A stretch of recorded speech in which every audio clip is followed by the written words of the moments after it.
History books tell us that World War II was won with industrial might, massive firepower, and raw courage. But there was one top-secret unit that didn't use bullets to defeat the Nazis. They used paintbrushes, record players, and inflatable rubber.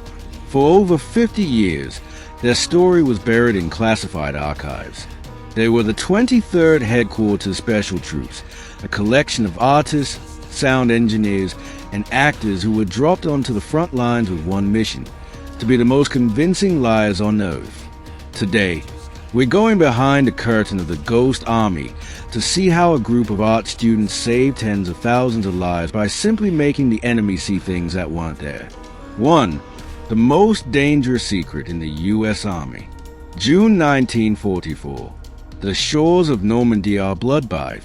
The Allies have a foothold, but they are outnumbered. If the German Panzers realize exactly where the American lines are thin, the invasion is over. But then, the Germans spot something terrifying: a massive column of American Sherman tanks appearing out of nowhere in a sector that was supposed to be empty.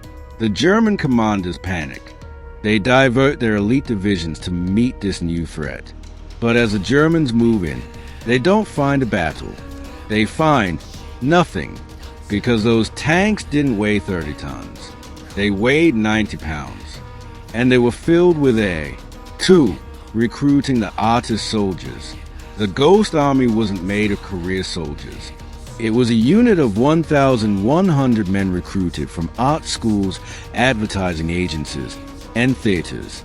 We're talking about future fashion legends like Bill Blass and artists like Ellsworth Kelly.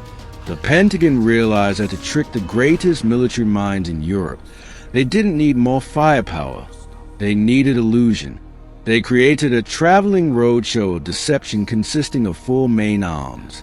The visual deception: inflatable tanks, trucks, and airplanes.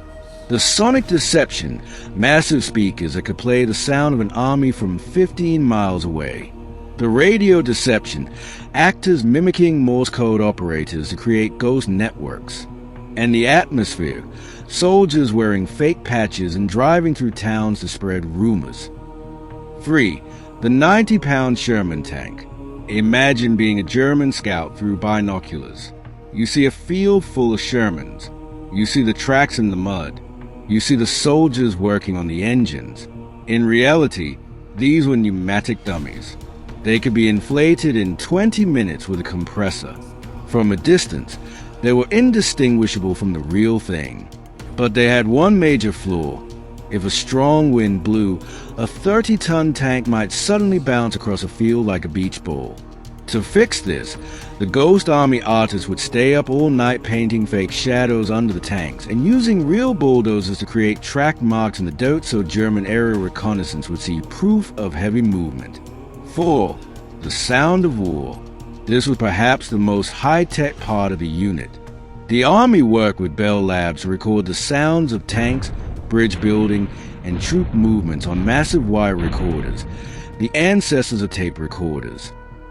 They mounted 500-pound speakers onto armored half-tracks. At night, they would drive these sonic trucks toward the front lines. To a German sentry in a dark trench, it sounded like a massive armored division was moving in for a surprise attack. It was psychological warfare at its peak. The Ghost Army would literally play the soundtrack of a massacre to keep the Germans awake and terrified. 5. The masterpiece, the Rhine crossing, March 1945. This is the climax of their story. The Allies needed to cross the Rhine River into the heart of Germany. General Montgomery wanted to cross at one point, but he needed the Germans to think he was crossing 10 miles away. The Ghost Army went to work. They set up 400 inflatable vehicles. They played the sounds of heavy construction and bridge building for 3 straight nights. They even set up fake generals' headquarters with laundry hanging out and soldiers acting like they were off duty. The Germans fell for it completely. They moved an entire army corps to defend against the ghosts. Meanwhile, the real Allied army crossed the Rhine almost completely unopposed.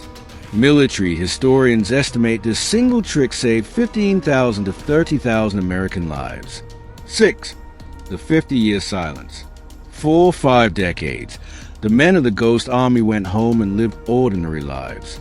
They became famous designers, painters, and architects, but they never spoke of their greatest masterpiece.